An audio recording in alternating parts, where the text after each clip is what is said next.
Michelle Brown came to work at Epworth Villa as the administrator with our households. She's recently been promoted to Chief Operations Officer. Michelle is a native Oklahoman.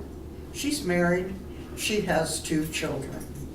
She has never had to go out and look for a job.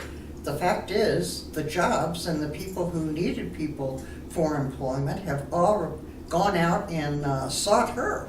So that's kind of an interesting career, and we're just going to learn more about that as we visit with Michelle. Michelle, where did life begin for you, and do you have siblings?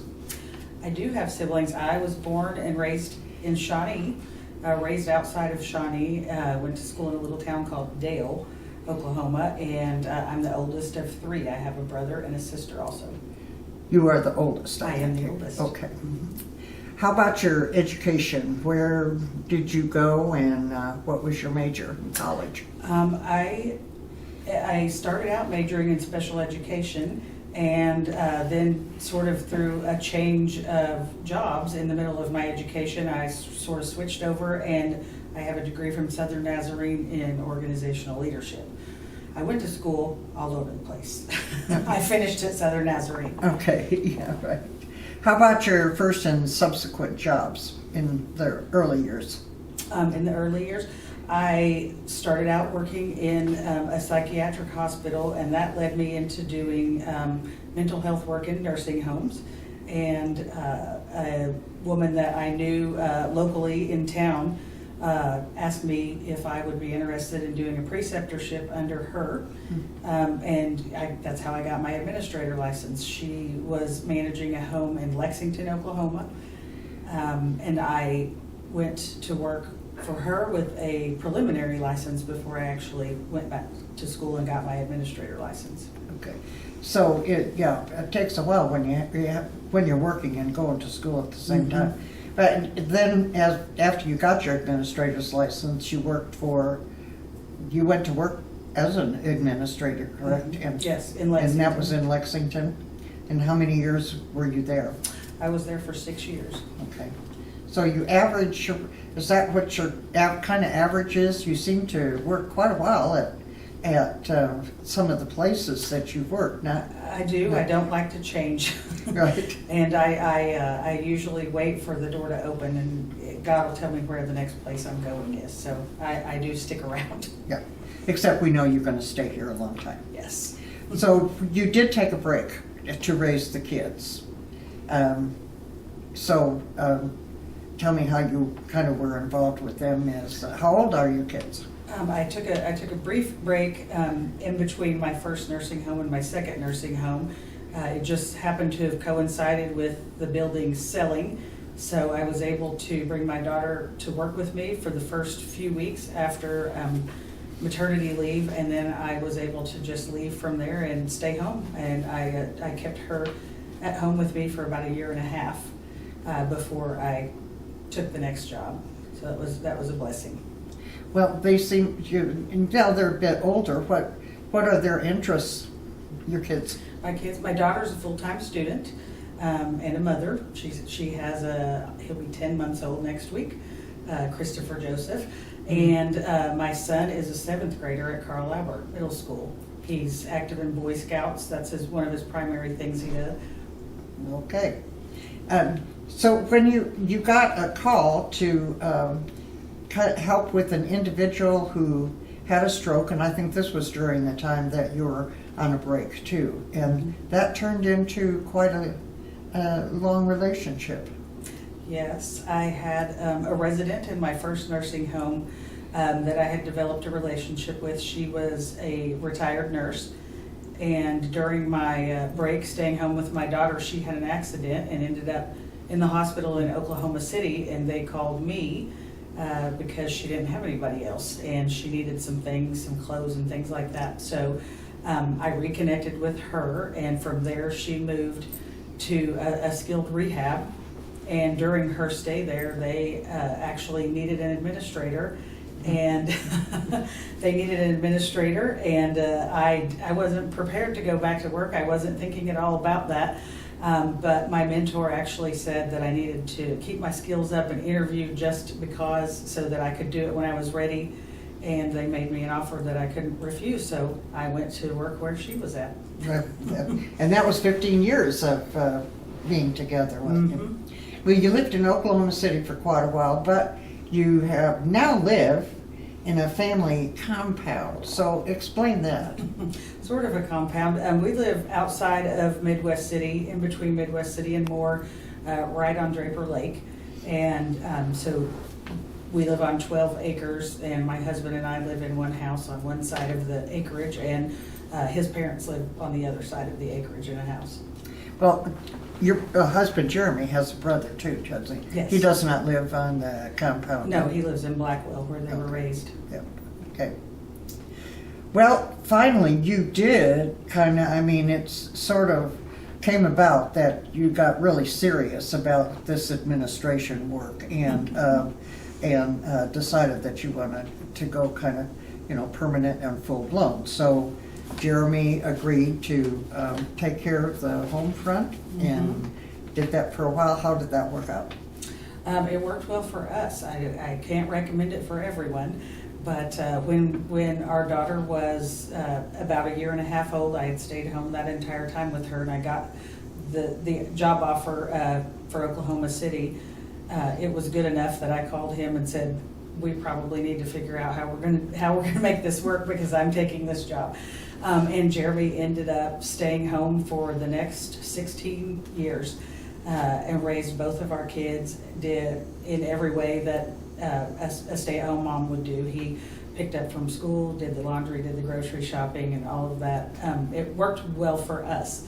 Not without its downfalls, of course, and things that you have to work through, but it was a blessing to me because I didn't have to worry about daycare or, you know, a stranger watching my kids, and I always knew where they were, so I was grateful for it.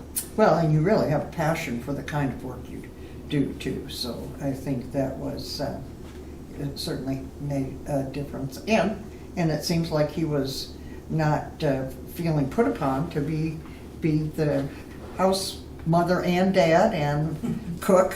He was very good at it, actually. Chief of the household. It took a little while to get in the swing of things, Yeah. but he was very good at it. Well, your longtime mentor asked, and how was she a longtime mentor to you? I mean, who is she and how is she?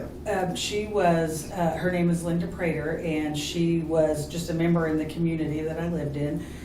She was a nurse, and from being an RN, she ended up going and she was a director of nursing. She ended up getting her administrator license and being an administrator, and eventually she bought the nursing home, the same little home in Tecumseh that she had worked all those jobs in. And I met her there in Tecumseh, so she's the one that got me into the field and was my preceptor for my hours I had to have to get my administrator license. Well, she bought and built a home in Shawnee called Jack. Mm-hmm. And that resulted in 10 years of employment. She called and asked me if I was interested in doing this startup home with her, and I was from Shawnee and very comfortable, knew everybody, you know, it's a fairly small town. And so I went to work for her, and I worked there for 10 years. It was sort of like raising a child, because we started that home from scratch and built it up from there. Was it nursing or? Yes, rehab and long-term care. Long-term care. Mm-hmm. You took a job consulting for a critical access hospital. That required lots of traveling. And what is a critical access hospital?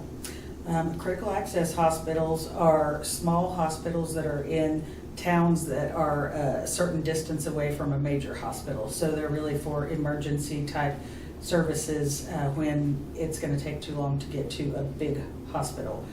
So they're in little towns all over Oklahoma and other rural area hospitals.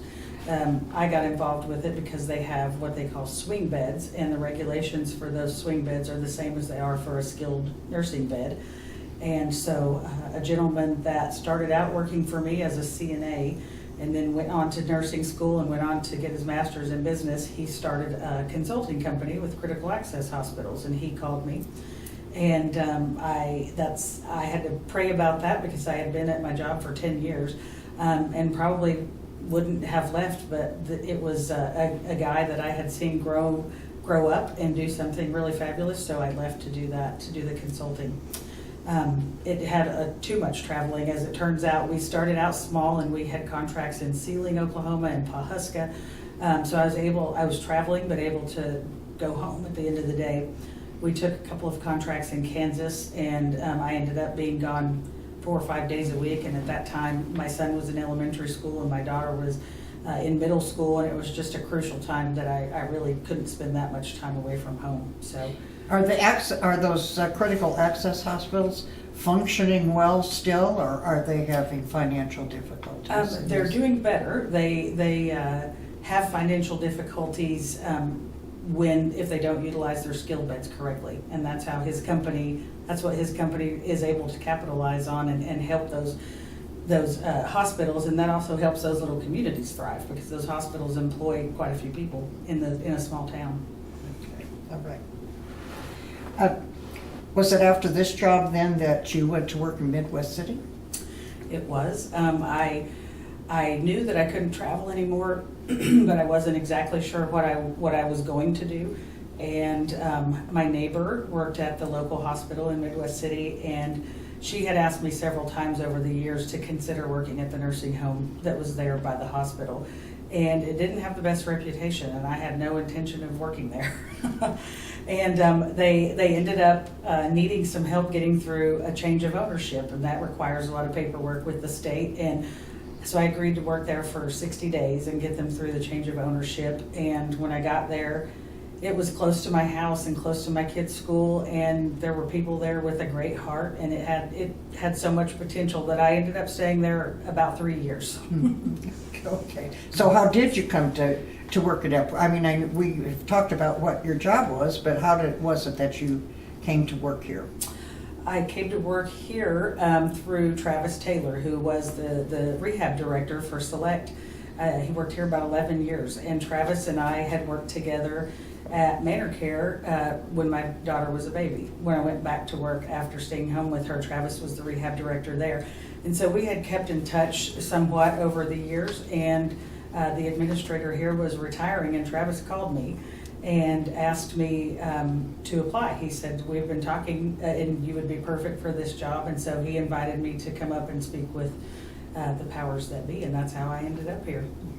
So see, this is another example of, your connectors and your admirers as you keep moving along into new jobs.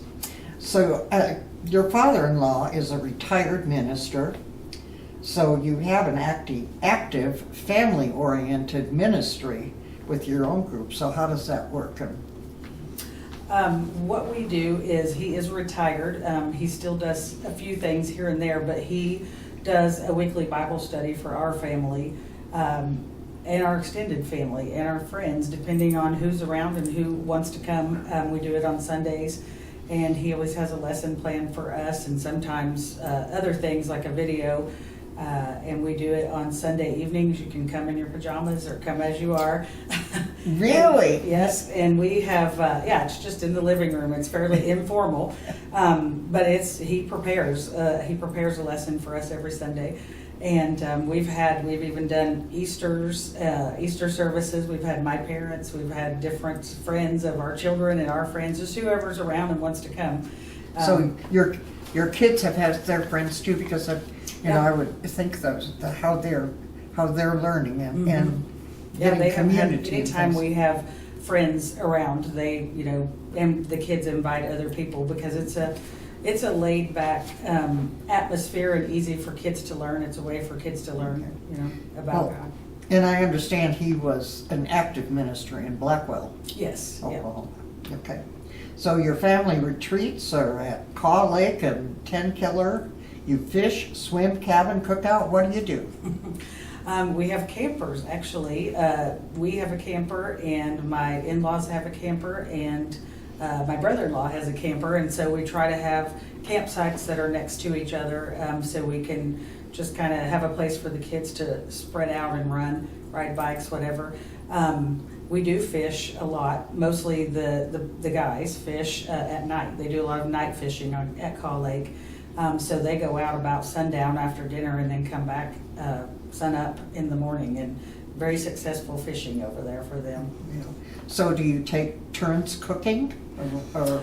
We do. We sort of plan meals and put things on that can cook throughout the day while we're out playing in the water and things, and then we can come back to food that's ready.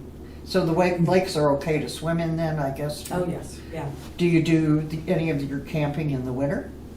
Sometimes we will camp in the fall before it gets too cold, and it's it's pretty over there in the fall.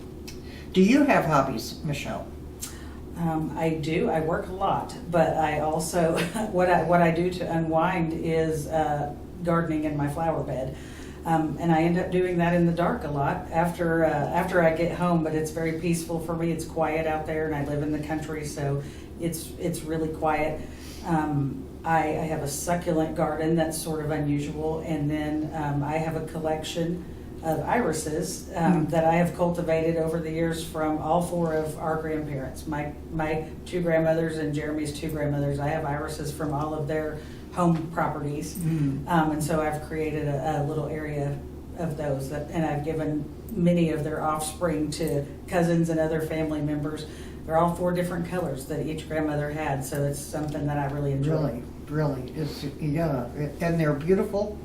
And they're pretty hardy, and they come back year after year too. I think so. What else is on your bucket list? Well, I hope to finish working one day and be able to travel. Okay. I would like to take some trips to Europe. I've never been there, and maybe Ireland, England, those kind of places. That's something that I'd really like to do, is travel. And on my bucket list is to be able to just stay home for a period of time.